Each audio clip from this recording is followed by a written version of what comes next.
श्री राम। गुरुर्ब्रह्मा गुरुर्विष्णु गुरुर्देवो महेश्वर, गुरु साक्षात् परब्रह्म तस्मै श्री गुरुवे नमः।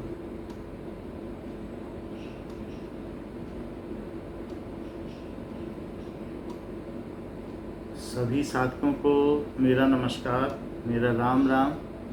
हम विकासात्मक अध्यात्म खंड 3 पेज नंबर 22 पर हैं।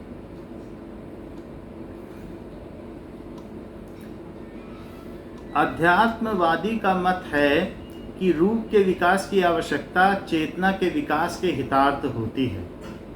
तो अध्यात्मवादी का कहना है कि रूप के विकास की आवश्यकता चेतना के विकास के हितार्थ होती है। चूँकि हमारी चेतना का विकास होना होता है तो हमें नए नए यंत्र मिलते चले जाते हैं और इस प्रकार से रूप का भी उसके अनुसार विकास होता चला जाता है। ऊंची चेतना के लिए हमें ऊंचे यंत्र चाहिए, एक अच्छा केंद्रीय तंत्रिका तंत्र चाहिए, सेंट्रल नर्वस सिस्टम चाहिए, अच्छा मस्तिष्क चाहिए, अच्छा मेरुरज्जु चाहिए, रीढ़ की हड्डी चाहिए। तो इस तरीके से हम धीरे धीरे देखते हैं कि जो छोटे जानवर हैं उनमें ना तो मस्तिष्क ही ठीक प्रकार से डेवलप होता है, उसका विकास होता है, ना ही उनमें मेरुरज्जु होती है। जबकि हम लोगों में या कई ऊंचे पशुओं में ये चीज़ होती है और मनुष्य में तो ये सबसे अधिक विकसित होती है। तो ये चेतना के विकास के अनुरूप हमारे शारीरिक संरचना और रूप का विकास होता है। तो फिलोसोफर्स होते हैं, जो दर्शन शास्त्री होते हैं, वो कहते हैं क्योंकि हमारी चेतना का विकास होना है इसलिए रूप में विकास हुआ। रूप और अधिक उन्नत और अधिक उन्नत और अधिक जटिल होता चला गया। तो हमारे शारीरिक संरचना जटिल है। हमारे शरीर में अंग हैं, अंग तंत्र हैं, बहुत सारे अंग तंत्र हैं। श्वसन तंत्र, पाचन तंत्र, तंत्रिका तंत्र, रुधिर परिसंचरण तंत्र, कितने सारे तंत्र हैं, उत्सर्जन तंत्र। तो इस प्रकार से उत्पादन तंत्र, हमारे शरीर में कई तंत्र एक साथ, अंतःस्रावी तंत्र, बहिःस्रावी तंत्र, बहुत सारे तंत्र काम करते हैं। तो ये एक जटिल संरचना है। और ऐसा क्यों कर हुआ? तो ये हमारी चेतना के विकास के अनुरूप हमें शरीर दिया गया है, ऐसा अध्यात्मवादी का मत है। जीववादी उल्टा सोचता है, कहता है रूप का विकास हुआ तो धीरे धीरे मनुष्य ने, जानवरों से अधिक मनुष्य ने ऊंचा सोचना शुरू कर दिया। बट अध्यात्मवादी इसके उलट सोचता है। जय विकास को प्रेरणा चेतन इकाई के उस प्रयास के दबाव में मिलती है जो वह अपनी अभिव्यक्ति के लिए करती है। चेतना को विकास करना है, चेतना को प्रस्फुटित होना है। उसका जैसे अगर आप जल की बूंद या जल कहीं छोड़ दो तो जल किधर जाना चाहेगा? जहाँ सागर होगा, जहाँ उसका अंतिम स्रोत होगा, वहाँ जाना चाहेगा। इसी तरीके से अगर आप एक माचिस जलाते हो तो पावक की लपट ऊपर क्यों निकलती है? जो आग की लौ है ऊपर क्यों निकलती है? क्योंकि उसका अग्नि स्रोत ऊपर है। जले बूंद जल की जो सागर विलय में और कलकल मिलन का जो कलरव मचाए, पावक शिखा भी लपटती समाने, सदा सर्वदा रवि के ज्योतिर्घना में। सो इस प्रकार से हम जानते हैं कि जो कोई भी चीज़ होती है, कोई भी तत्व होता है, वो अपने परम स्रोत में मिलना चाहता है। ऐसे ही ये जो हमारी आत्मा है परमात्मा में मिलना चाहती है, वो उसका आदि स्रोत है। तो उसमें मिलने के दबाव के चलते इस शरीर में बहुत सारे परिवर्तन होते हैं। तो इस चेतन सत्ता के दबाव में शरीर में परिवर्तन होते हैं। अगर जल को बहना है तो मिट्टी काट के रास्ता बना लेगी, नदी बना लेगी, उसे सागर में मिलना है। अब आप रोक नहीं सकते, ये नहीं कह सकते कि नदी बनी थी तो जल बह गया, ऐसा नहीं होता है। नदी बनी थी तो जल नहीं बहा, जल को सागर में मिलना था तो उसने मिट्टी काटी और नदी बनाई और बह गया। तो इस प्रकार से चेतना को परम चेतना में मिलना था तो उसने अपने अनुरूप सांचे ढाले, शरीर बनाया और उन्नत शरीर बनाया। फिर जब शरीर की जरूरत भी नहीं रही तो पंछी उड़ के मिल गया, उसको मिलना था। और कभी कभी तो परमात्मा का ही इस शरीर में आधान हो जाता है भक्ति की प्रचुरता के चलते। इतना भी इंतजार नहीं होता परमात्मा से, वो इसी में आधान कर लेते हैं जब भक्ति अपनी चरम सीमा पर होती है। इन दोनों दृष्टिकोणों में मूलभूत अंतर है और हमें चुनाव करना होगा। हम विकास के आध्यात्मिक दृष्टिकोण को लेकर चुनते हैं। जैसे जैसे विकास आगे बढ़ता है, मन लगभग अस्तित्वहीन अवस्था से उत्तरोत्तर बढ़ता हुआ प्रभुता की ओर विकसित होता चला जाता है। शुरू में तो मन की जैसी कोई गति नहीं होती, पौधों में तो मन जैसी कोई चीज़ भी नहीं होती, पशुओं में भी उनकी आत्मरक्षा के विकास हेतु मन कार्य करता है। जब भूख लगेगी तभी मन करेगा कि अब चलो खाने को देखो। तो इस तरीके से उनमें मन अधिक उड़ाने नहीं भरता है, बस जो उनकी जीवन की रक्षा है उसके अनुरूप ही वो काम करता है। तो मन लगभग अस्तित्वहीन अवस्था से धीरे धीरे उत्तरोत्तर गति करते हुए ऊंची अवस्था को प्राप्त करता चला जाता है। और हमारी स्थिति में, मनुष्य की स्थिति में आते आते तो मन बहुत अधिक डोमिनेटिंग हो चुका होता है। वो शरीर पर अपना अधिकार भी जमा लेता है। मन जहाँ चाहे शरीर को ले जाए। मन किसी चीज़ को खाने का करेगा तो शरीर पीछे पीछे चला जाएगा, प्राण भी वहीं पीछे पीछे चले जाएंगे। तो धीरे धीरे मन उत्तरोत्तर, मन भी चेतना के प्रस्फुटन की एक इकाई है।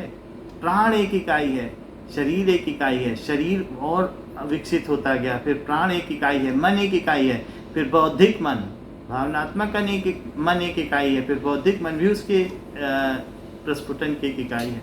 तो मन अस्तित्वहीन अवस्था से लगभग उत्तरोत्तर बढ़ता हुआ प्रभुता की ओर विकसित होता है और मनुष्य में आकर जीवन का सबसे अधिक प्रभुत्व वाला गुणांक बन जाता है। यहाँ तक कि ये हम पर शासन करने लगता है, शासन करने लगता है, क्योंकि हमारी अभी आत्मा सोई हुई है। तो जब राजा सोया हुआ होता है तो जो नौकर चाकर हैं उन्हीं का शासन होता है। तो लेकिन ये भी हमारे अध्यात्म विकास का एक मार्ग है, अभी धीरे धीरे विकसित होगा। शिशु माँ के गर्भ में है तो अभी जब जेस्टेशन पीरियड है, जब ये बच्चे के पेट में डेवलप होने की स्थिति है, तो इस स्थिति में शिशु तो काम नहीं करेगा। उसके ऊपर धीरे धीरे जब उसका बल्बियोनिक बैलून, माँ का जो गर्भ है उसमें, वो धीरे धीरे एक बैलून में, एक झिल्ली में, गर्भाधान के समय में एक झिल्ली में वो ढका रहता है गर्भ में, तो उसमें वो धीरे धीरे विकसित होता है और फिर उस झिल्ली को फोड़ के निकल आता है। सभी जानवरों में भी ऐसा होता है। तो उसी तरीके से ये हमारी बीच की स्थिति है। इसमें कुछ शोक या क्षोभ करने जैसा नहीं कि अरे मन कैसे शासन कर रहा है, बीच की अवस्था है। ऐसा तो नहीं हो सकता है कि तीसरी चौथी कक्षा का विद्यार्थी है वो ये शोक करने लग जाए कि पीएचडी वाले को तो ज़्यादा आता है, हमें नहीं आता है। तो आप एक बीच की स्थिति में हैं, वो भी उसी स्थिति से गुजरा है। हर एक कण, जो प्रकृति का एक कण है जो सूक्ष्मतम है, वो भी उसी स्थिति से गुजर कर अपने परमात्म तत्व की पूर्णता की स्थिति में पहुंचा। तो हम मध्य की स्थिति में हैं और माँ की गोद में खेलते खिलखिलाते हुए हम सब माँ के बच्चे आगे बढ़ते चले जा रहे हैं। तो इन स्थितियों का वर्णन मात्र है कि कैसे कैसे हम विकसित होते हैं। ये जीव विकास की एक इतिहास की बुक है कि कैसे कैसे हम धीरे धीरे आगे बढ़ते चले जा रहे हैं। तो जीवन का सबसे अधिक प्रभुत्व वाला गुणांक है चेतना। पदार्थ के आगे बढ़ जाती है और उस पर अधिकार जमाना प्रारंभ कर लेती है। अब हमारी अवस्था में, मनुष्य की अवस्था में चेतना ऊंची है। पहले पदार्थ डोमिनेटिंग था, पहले पदार्थ ओवर पावर्ड था, उसका एकाधिकार था। पदार्थ था पेड़, तो हम पदार्थ करके देखते थे, चेतना दिखाई भी नहीं पड़ती थी उसमें, उसका मन भी है कुछ कि पेड़ कह दे कि मुझे मत काटो या मुझे काट लो, ऐसा करके नहीं होता है। फिर लेकिन ऊंची अवस्थाओं में फिर धीरे धीरे जब हमारी अवस्था में हमारा मन एकाधिकार स्थापित कर लेता है शरीर पर, जैसा मन चाहेगा वैसा हमारा बहुत अच्छा मूड भी हो सकता है, ख़राब भी हो सकता है कि आज अच्छा नहीं लग रहा है, आज अच्छा लग रहा है। तो हम ये देखते हैं कि चेतना पदार्थ के आगे बढ़ जाती है। अब चेतना ऊंची हो गई, शरीर पीछे छूट गया, चेतना ज़्यादा ऊंची है। चेतना अभी धीरे धीरे अचेतन अवचेतन से सचेतन में आई है। तो चेतना जहाँ चाहे वहाँ पर, क्योंकि ये शरीर यंत्र है, तो इस यंत्र पर आरूढ़ होकर चेतना उड़ान भरना चाहती है। इस शरीर का इस्तेमाल करके, इसका उपयोग करके वो उड़ान भरना चाहती है। सो चेतना पदार्थ के आगे बढ़ जाती है और उस पर अधिकार जमाना प्रारंभ करती है। वनस्पति पूर्ण रूप से वातावरण की कृपा पर निर्भर है। वह क्रियात्मक से अपने वातावरण में संशोधन नहीं कर सकता। वनस्पति चाहे चारों तरफ के वातावरण में संशोधन कर ले तो नहीं कर सकता। पशु थोड़ा बहुत संशोधन कर सकता है और मनुष्य बहुत अधिक मात्रा में कर सकता है। थोड़ा बहुत तो पशु संशोधन कर सकता है, पर पशुओं में भी जैसे जिस हैबिटेट में चाहे, कई बार क्या होता है कि अगर पानी में गड़बड़ हो रही है, वहाँ खाने की कमी है तो बाहर निकल आए। पहले मछलियाँ थीं, उन्होंने संशोधन किया, भाई वहाँ पर ज़्यादा खिचपिच मच रही थी और खाने का बहुत झगड़ा चल रहा था, वो बाहर निकल आए। तो अब जो मत्स्य वर्ग था वो धीरे धीरे एम्फीबियंस बन गया, उभयचर बन गया, यानी मेंढक बन गया, इस तरीके से सैलामेंडर बन गया, टोड बन गया, वो बाहर निकल आया। तो इस तरीके से वो कभी पानी में भी जा सकता है, कभी बाहर आ सकता है, तो उसने परिवर्तन कर लिया। लेकिन यहाँ पर भी उसे दिखा कि नहीं नहीं, पानी में जाने में अभी भी खतरा है, कभी जाते हैं तो वहाँ लोग खा लेते हैं, यहीं रहो ज़मीन पे रहो। तो ज़मीन पे उसने रेंगना शुरू कर दिया। रेंगना शुरू कर दिया तो सरीसृप बन गया। सरीसृप का मतलब क्या है कि सांप बन गया, छिपकली बन गया, चलने लगा, डायनासोर बन गया। अभी भी उसने देखा कि चीज़ों में खतरा है ऐसे खुले घूमने में, तो उसने गुफाओं में रहना शुरू कर दिया, वो जानवर बन गया। कुछ लोगों ने देखा नहीं, ज़मीन पे रहने पे ठीक नहीं है, क्योंकि ज़मीन पे रहने पर भी खाए जाने का खतरा, पेड़ों पर रहो या उड़ जाओ, तो उसने उड़ना शुरू कर दिया, एविस बन गया, पक्षी बन गया। तो हम ये देख रहे हैं कि जो पशु है वो भी थोड़ा ना थोड़ा वातावरण में संशोधन कर लेता है। अगर उसको एक हैबिटेट अच्छा नहीं लगता है, एक वातावरण या पर्यावरण अच्छा नहीं लगता है, तो वो उससे हट के दूसरे पर्यावरण का चुनाव कर लेता है। लेकिन हम लोगों में तो अपने पर्यावरण को आमूल चूल परिवर्तन कर देने की क्षमता व्याप्त है। हम चाहें तो इस वातावरण को प्रदूषित कर दें, चाहे तो पहाड़ों को काट दें, ये भी न देखें कि पहाड़ बाद में गिर जाएंगे, हमारे काटने, उस पर मार्ग बना लेते हैं, सुरंग बना लेते हैं, तो कहीं कुछ बना लेते हैं, उस पर प्रयोग करने लगते हैं।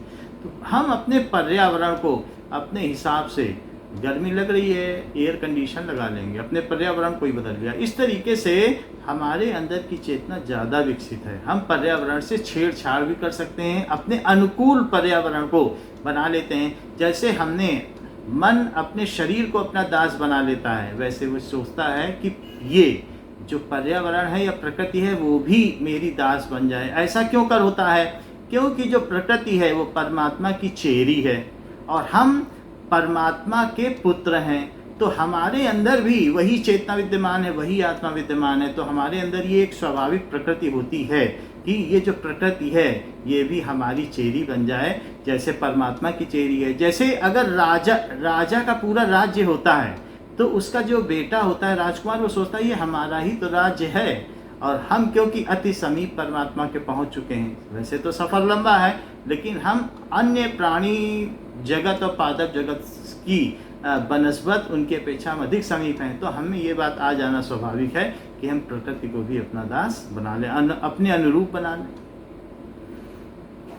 पशु थोड़ी मात्रा में संशोधन कर सकता है, मनुष्य बहुत अधिक मात्रा में। इसका कारण है मनुष्य में क्रियात्मक संकल्प का उदय। हमारे अंदर संकल्प हो जाते हैं। संकल्प ऐसा नहीं है कि खाने का संकल्प, उनको तो हम संकल्प समझते ही नहीं है। जब तक खाना बन गया खा लिया। संकल्प बड़े बड़े भी होते हैं। कभी कभी तो हम 5 वर्षीय योजना बना लेते हैं, कभी कभी 10 वर्षीय योजना बना लेते हैं। और जो डॉक्टर बनना चाहता है वो नवे से प्रिपरेशन करता है और जाके 37 साल तक वो संकल्प किए रहता है कि हम डॉक्टर बनेंगे। उसके तो 15-15, 17-17 साल के संकल्प होते हैं। तो हम ये बात देखते हैं कि मनुष्य में संकल्प करने और फिर उसका एग्जीक्यूशन, कार्यान्वयन करने की अभूतपूर्व क्षमता है। कुछ कुछ तो अपने पूरे जीवन को ही संकल्प की एक इकाई बना लेते हैं कि जीवन भर उनका ये संकल्प है। भीष्म प्रतिज्ञा ही उदाहरण ले लीजिए कि जीवन भर हम ऐसा करेंगे, प्रतिज्ञा ले लेते हैं जीवन। तो इस तरीके से हम देखते हैं मनुष्य संकल्प कर लेता है कि पूरे जीवन में हम ये नहीं खाएंगे, ये नहीं पिएंगे, ऐसे ऐसे भी संकल्प हो जाते हैं। जीवन सरल है, लेकिन हम उसे किसी न किसी संकल्प के द्वारा जटिल बना लेते हैं। जीवन तो बड़ा सरल है। धीरे धीरे वो संकल्प कर लेता है। मनुष्य में क्रियात्मक संकल्प का उदय और दूरगामी बोध का भी विकास हो जाता है।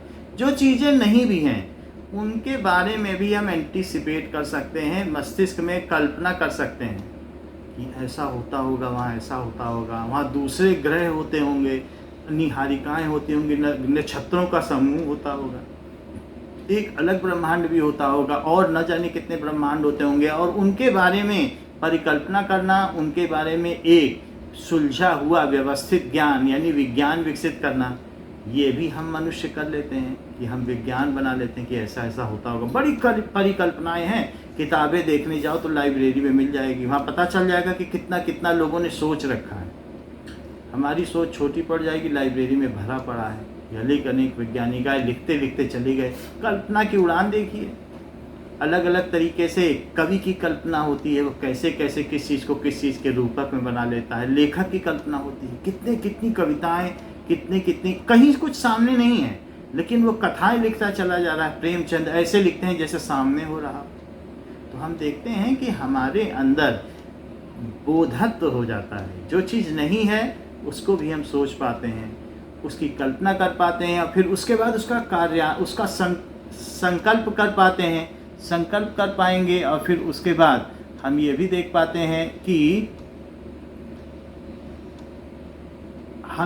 पाते हैं कि उसका कार्यान्वयन भी होता चला जाए, धीरे धीरे कार्यान्वित भी करते चले जाते हैं।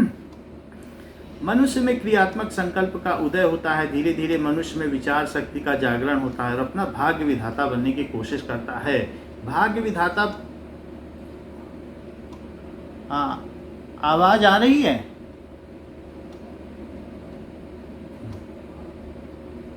तो भाग्य विधाता बनने की कोशिश करता है, भाग्य विधाता बनने की कोशिश करता है। अब आप देख लें कि भाग्य विधाता का मतलब है हम जैसे चाहेंगे, हम जैसे चाहेंगे वैसे ही अपने पर राज करेंगे, दुनिया पर राज्य करेंगे, हमें जो चाहिए प्रकृति हमें दे। इस चीज़ को कहते हैं कि हम भाग्य विधाता बनने की कोशिश करते हैं। सभी मनुष्य चाहते हैं कि हमारे जीवन में, हमारे शरीर में जितना उनमें बोध है, बोध तो ज़्यादा नहीं है, हम बहुत ज़्यादा नहीं जानते हैं, क्योंकि हम इस शरीर के बारे में जानते हैं तो जो दिख रहा है, जो दृश्य है, उससे ज़्यादा हम नहीं जानते हैं, क्योंकि अभी हमारे अंदर कितने कोष खुलने बाकी हैं। लेकिन जितना जानते हैं हम उतनी प्रकृति पर राज करना चाहते हैं, उसको अपने अनुरूप ढालना चाहते हैं और अपना भाग्य विधाता बनना चाहते हैं। भाग्य विधाता का मतलब है कि हम अपना भाग्य खुद तय करेंगे। पशु नहीं कर सकता, पशु को तो अभी एक चूहा आ जाए तो छिप जाएगा, बिल्ली खा जाएगी, लेकिन यहाँ पर हम दूसरे पशुओं पर ही सिर्फ राज नहीं करते, हम प्रकृति पर भी राज करते हैं, प्रकृति को अनुरूप बना लेते हैं। तो इस तरीके से हम भाग्य विधाता बनने की कोशिश करते हैं, और ऐसा हम अपने संकल्प उसके कार्यान्वयन से करते हैं, क्योंकि चेतना अब और अधिक प्रस्फुटित और विकसित हो चुकी होती है।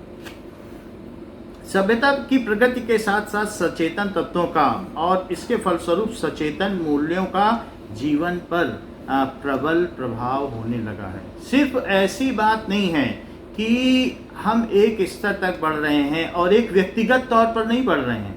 कभी कभी ये जो पूरी सृष्टि है, मनुष्य एक ऊंचे स्तर पर पहुंच जाता है। ऊंचे स्तर पर पहुंच जाने के बाद वो प्रकृति से जब छेड़छाड़ करने लगता है तो उसकी वजह से उससे ऊपर नहीं जा पाता, वहाँ पर वो मनुष्य प्रजाति को ही खत्म कर देता है। आप ये समझ लीजिए कि अभी जैसे हम लोग सभी में भाग्य विधाता बनने के चक्कर में सभी लोग भाग्य विधाता बनना चाहें, अमेरिका भी बनना चाहे, भारत भी बनना चाहे, चीन भी बनना चाहे, दूसरे दूसरे देश बनना चाहें, लोगों की महत्वाकांक्षा बढ़ने लगे कि हम ही पूरे विश्व के सम्राट हैं। जब उनमें होड़ मच जाती है सुपीरियर बनने की, सबसे ऊपर बनने की, तो ऐसी स्थिति में और अधिक विकास की संभावना नहीं रह जाती, क्योंकि सब एक स्तर को पा लेते हैं। ऐसी स्थिति में यही मनुष्य इस सृष्टि का समापन कर देता है, एनिहिलेशन कर देता है, पूरी तरीके से विनाश हो चुका होता है।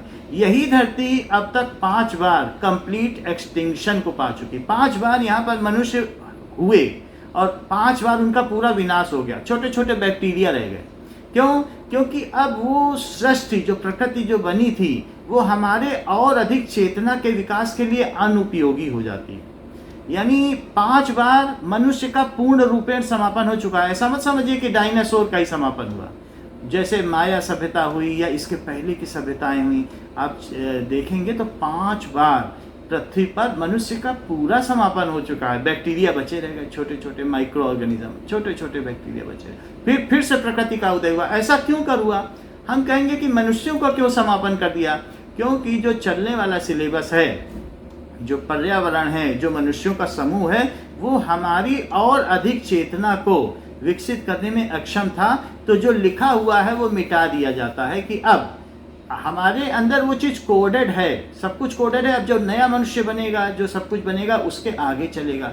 क्योंकि हमको अभी सिर्फ सचेतन तक ही नहीं रहना है, इसके आगे अभी हमें प्रज्ञान चेतन तक जाना है। प्रज्ञान चेतना, फिर भगवती चेतना का उदय करना है। तो इसलिए कई बार हमारे चारों तरफ के जो हैबिटेट है, पर्यावरण है, जो भी चीज़ें हैं, जो कम्युनिटी है, जो इकोसिस्टम है, जो हर चीज़, उसका विनाश कर दिया जाता है प्रभु के द्वारा। और हमें नई पाठशाला में दाखिला मिलता है। बोलते हैं ये पाठशाला तुम्हारे, ये स्कूल उपयोगी नहीं है, ये तो हाई स्कूल तक था, चलो अब इंटर में पढ़ो, चलो हायर सेकेंडरी में पढ़ो।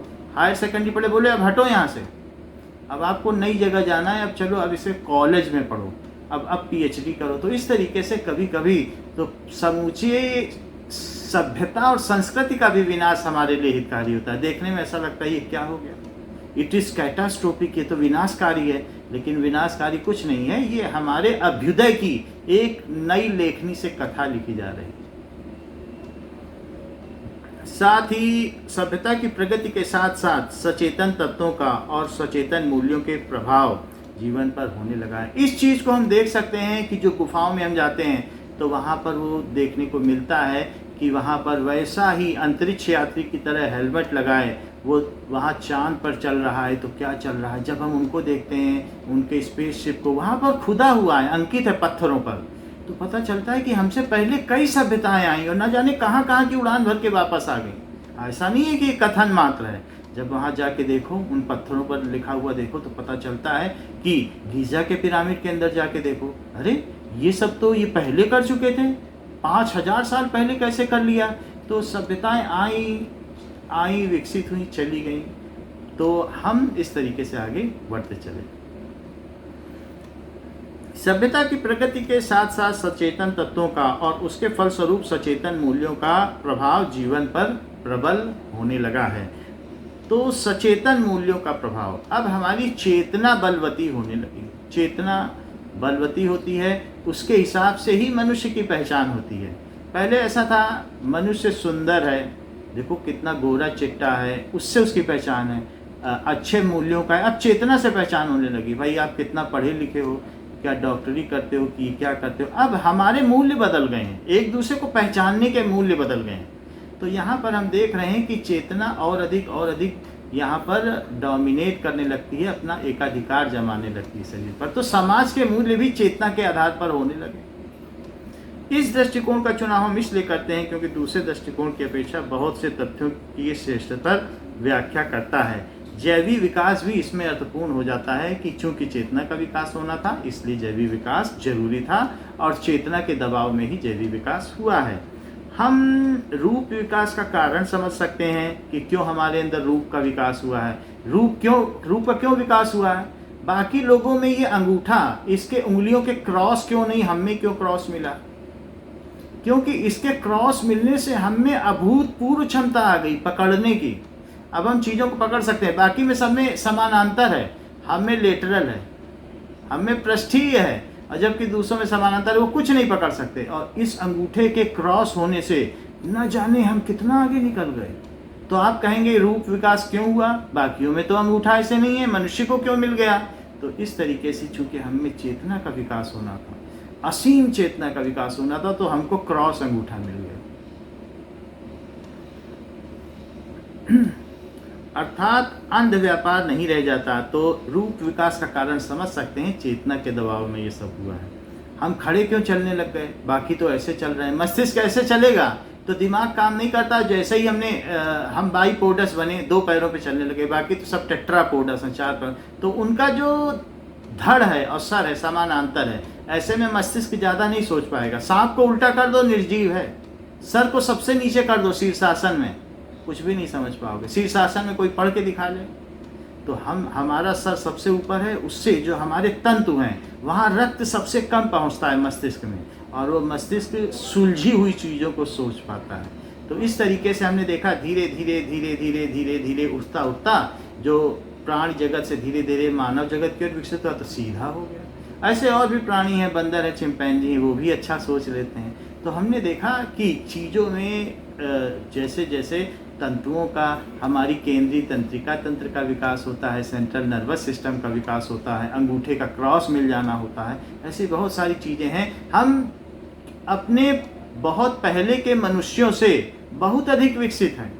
जो अफ्रीका के पुरानी प्रजाति के मनुष्य हैं उनका मस्तिष्क देख लो, हमारे अंदर जो नसें हैं, जो तंत्रिकाएं हैं, वो जो संवेदनशील हैं, वो बहुत अधिक मात्रा में पाई जाती हैं। तो धीरे धीरे मनुष्य और प्रगति कर रहा है। कुछ सालों बाद देखोगे जो गीता हमें 60 सालों में और 70 सालों में ना याद हुई, वो गीता एक 5 साल का बच्चा कह लेगा। कुछ सालों में आप देखोगे वो ऐसे ही बोल देगा पूरी गीता। हम कहेंगे 700 श्लोक हैं, वो कहेगा 700 ही तो श्लोक हैं, ऐसे बोल देगा। तो धीरे धीरे हम देखेंगे कि मनुष्य की और अधिक उन्नत प्रजातियां होंगी। जो सिलेबस हमारे यहाँ कभी एमए में हुआ करता था, आज 10वें में पढ़ाया जा रहा है।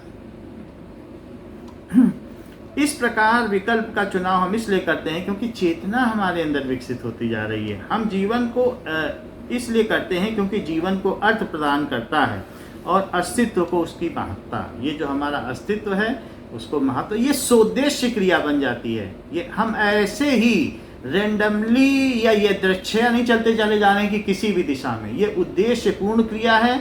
और चेतना का विकास तब तक होता रहेगा जब तक कि आत्मा परमात्मा को नहीं प्राप्त कर लेती। तो चेतना के प्रस्फुटन की अवस्था में धीरे धीरे हमारे अंदर के कोष खुलते रहते हैं और फिर यही अंत में जब भगवती चेतना होती है तो जो हमारा आत्म तत्व है वो अपने पूर्ण चेतन की अवस्था में आ जाता है।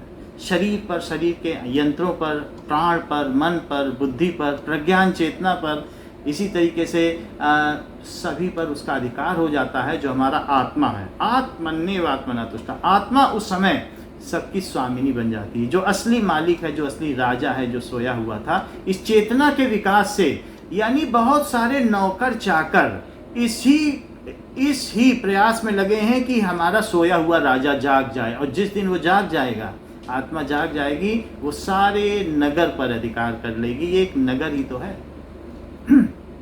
तन्हा किसी को बज़्म में समझो न तुम जमील, सब अपने अपने साथ हैं लश्कर लिए हुए।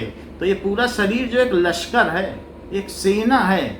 और किसकी सेना है? उस आत्मा की सेना है। तो तन्हा किसी को बज़्म में, इस जो महफिल में किसी को तन्हा मत समझो, बिकॉज जितने भी लोग हैं वो अपने अपने साथ हैं लश्कर लिए हुए, अपने साथ लश्कर लिए हुए। अचेतन से हमारे सचेतन की प्रगति की है। इस तरीके से ये हमको आगे का मार्ग दर्शाता है और हमारे भावी विकास की संभावना दर्शाता है। अचेतन से हमने सचेतन तक प्रगति की है, अचेतन से सचेतन, अचेतन से अवचेतन और सचेतन, ऐसी हमने प्रगति की है। और ये प्रभु की कृपा के फलस्वरूप हम अपने आप बढ़ते चले आए हैं। और अब हमें उन्नति करते हुए अति चेतन में प्रवेश करना है। अब अति चेतन में जब हमें प्रवेश करना है तो हमें कुछ अधिकार भी दिए गए हैं कि हम अपने प्रयासों से आगे बढ़ सकें, क्योंकि ये मार्ग अब ज़्यादा तेज़ी से बढ़ने पर ही पाया जा सकता है। सचेतन से अति चेतन का जो मार्ग है, हमारे अपने निजी प्रयासों से सफलतापूर्वक, एक तो हम जो चल रहे हैं, जो विकास हो रहा है, उसमें सहयोग दें प्रभु के विकास में। उसके शुरू में तो हमें मालूम ही नहीं था सहयोग देना है कि नहीं, अपने आप होता चला गया। अब हमें सहयोग देना है, सहयोग देना है, फिर अपने हाथ पैर भी मारने हैं। सहयोग देना है कि हाँ ठीक है, जैसा भी हो रहा है उसका पूरा समर्पण। तो समर्पण में बिल्कुल जैसा होता जा रहा है सहज रूप से स्वीकार होता चला जाए, और साथ में अपने प्रयास से हम और अधिक इस रास्ते को मंगलमयी बना सकते हैं और शीघ्र हम उस आनंद की स्थिति को प्राप्त कर सकते हैं। इस दृष्टिकोण के अनुसार विकास की प्रक्रिया मनुष्य तक आकर समाप्त नहीं होती, यह दिव्य चेतना की ओर अग्रसर होती है और इससे भी आगे भगवती चेतना तक पहुंचती चली जाती है। हमने देखा बहुत सारे लोग ऐसे ही नहीं हुए कि जैसे हम सोचते हैं कि ये कीरों ने भविष्यवाणी कर दी, नास्ते दमस ने कर दी। कैसे कर दी? क्योंकि उनमें प्रज्ञान चेतना विकसित हो गई थी। हमारे से पहले ही लोग हुए हैं जिनमें भविष्य को, भूत को देखने की योग्यता आ गई है। तो हमारे अंदर कई दिव्य चक्षु छिपे हुए हैं, कई ऐसी चीज़ें हैं, कई ज्ञानेंद्रियां छिपी हुई हैं। हम ये ना सोचें कि हमारे पास सिर्फ 5 सेंसर्स हैं, न जाने कितनी और इंद्रियां हैं जो आगे की घटनाओं को, पीछे की घटनाओं को, सबको सेंस कर सकती हैं, जो समय के आयाम को लांघ सकती हैं। उनके लिए समय भी नहीं है। तो इसी से हम इस बौद्धिक चेतना के उच्च अति उच्च स्तर से होते हुए इसको लांघ सकते हैं और प्रज्ञान चेतना तक पहुंच सकते हैं। वो तो अब चौथा आयाम है, और फिर चौथे के आगे और भी 10 आयाम है। 10 आयाम तो ऐसे वैज्ञानिकों को पता है, बाकी और आगे चल कर भी और 21 डायमेंशंस हैं। चौथा आयाम समय का है।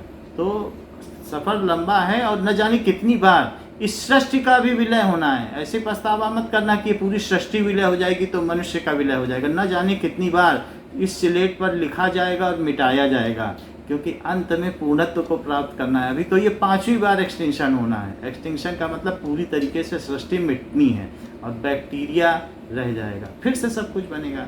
तो सब कुछ हमारे अनुरूप, क्योंकि जो परमात्मा देख रहा है कि एक बच्चे को, हर एक बच्चे को हम तक मिलाना है, तो सब कुछ रहेगा, वही सब चीज़ें रहेंगी, वही सब आत्माएं रहेंगी, फिर से आएंगी, आगे की पढ़ाई करेंगे, कई सालों तक विरामावस्था में चली जाएंगी। तो इस तरीके से ये सब होता रहेगा।